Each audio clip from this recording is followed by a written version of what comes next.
The apparent sour. Sounds like this one has been named by the overly sarcastic friend we all have, who you can't tell if they're trying to be obvious, funny, or just being an absolute passive-aggressive weapon. This is a simple 3-ingredient cocktail using some crowd favourite ingredients. It lacks what we would see as a traditional sugar component, but some of the other ingredients will be the sweet part of this drink. It's also low ABV, so perfect for the lightweights out there.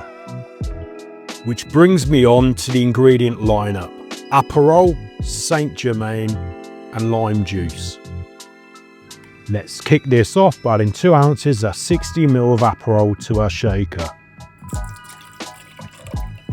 Follow this up with 3/4 ounce, that's 22.5 ml of St-Germain or an Elderflower liqueur of your choice.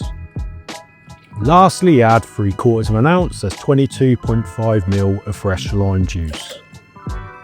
Add ice to our shaker and give this a shake for around 10 to 13 seconds. History-wise, this cocktail was created in 2010 by Bobby Hugel at the Anvil Bar and Refuge in Houston, Texas. Then double strain into an ice-filled rocks glass. Garnish with a rosemary sprig.